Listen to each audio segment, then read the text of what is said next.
I'm Rhys Matthews, percussionist. I'm a teacher, performer, and educator.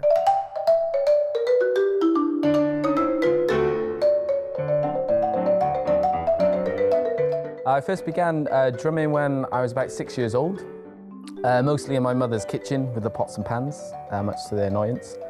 And then quite quickly they decided to buy me a little toy kit, probably from Argos at the time, and realised that I was quite into it and it wasn't a phase. And then eventually I think it was my grandparents who bought me my first ever drum kit. I remember it was bright red, my favourite colour at the time. I kept having lessons, kept jamming, kept improvising, playing along to anything, tapping in the car. And then I had proper lessons with a great teacher who I'm still in touch with.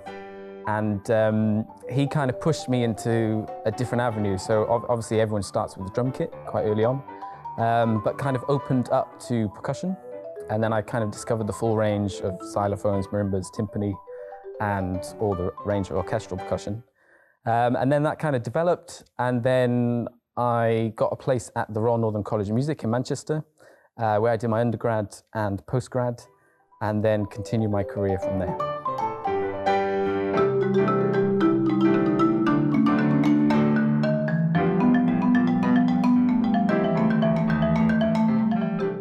When I was younger, I was quickly moved into the garage by my parents, and it was quickly soundproofed, and I lived in there for most of my teenage years, but it was great. It was kind of my hideout.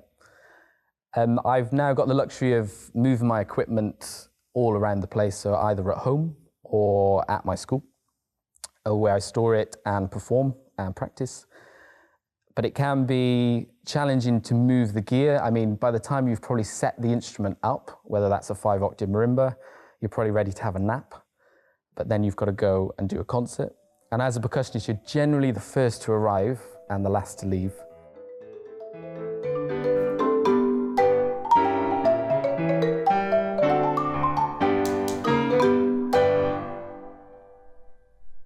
Life as an examiner is really enjoyable and challenging at the same time.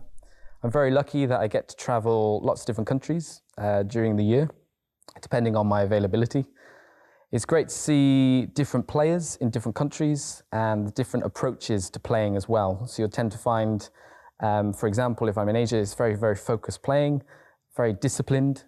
And then in some of the Latin American countries, I tend to find a lot of the performances are really engaging, full of character, lots of personality, and they often treat the exams a little bit more like a performance than an assessment, which is great.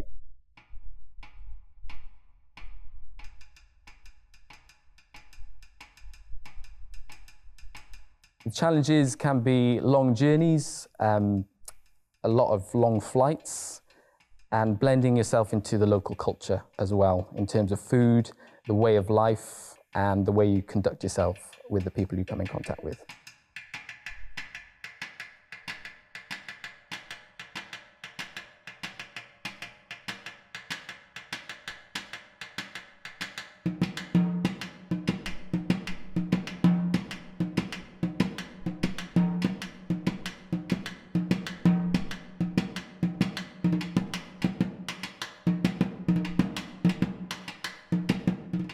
Currently at Amber School, I have 60 percussion students, and they learn percussion and drum kit with me. There's also an additional drum kit teacher as well, who does a few days a week.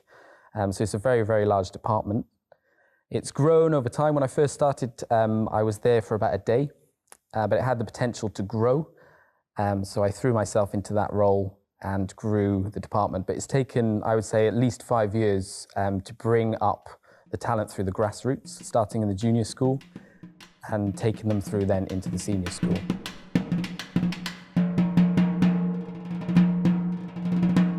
It's exceptionally rewarding because you start them when they're in year 1 or year 2, and then you see them develop and they quickly get used to the way you work, your expectation, and it's a very easy process for them then going into the senior school, and you've already made a great start to their playing before they're even into their teenage years.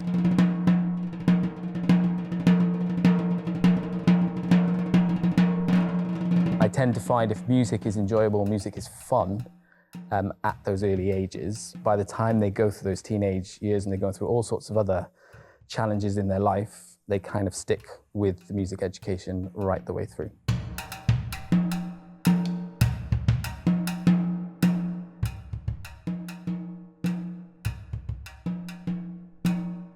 I first got into examining mostly because I was fed up of my students having a bad experience of doing performance exams.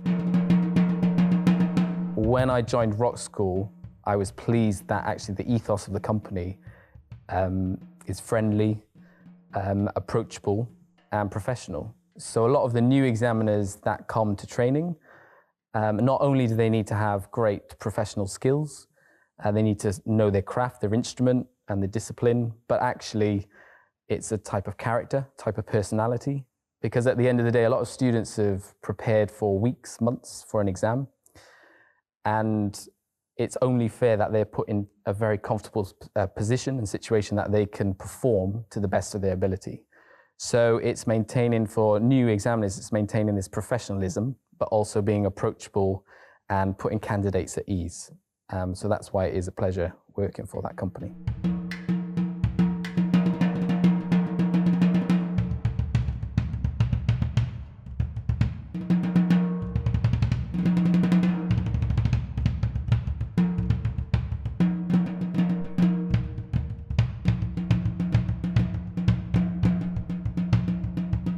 As a musician at the moment, I mean, all musicians will know it's a very challenging time, but just like every profession, it's that moment where you need to adapt to the environment that you're in.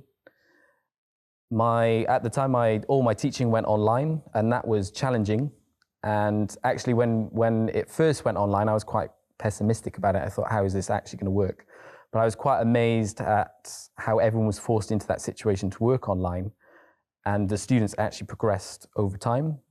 I adapted the way I taught and the way I interacted with the students as well, so that was a big learning curve for me.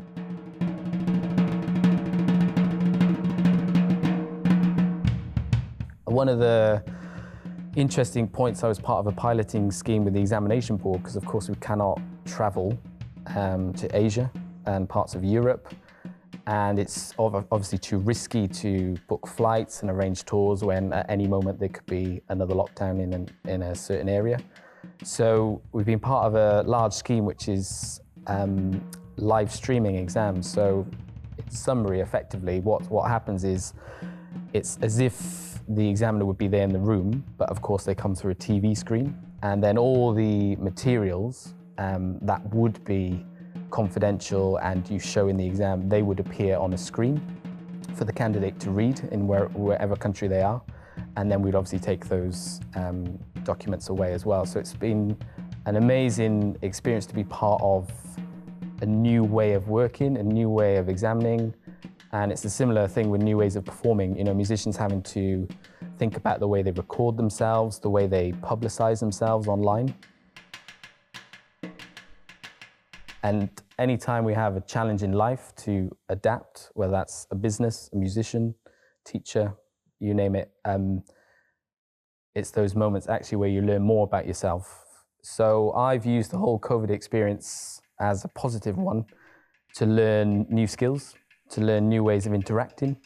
I firmly believe that a lot of the new processes and the new experiences we've all had, a lot of those will stick with us moving forward, even when we get back to some form of normality.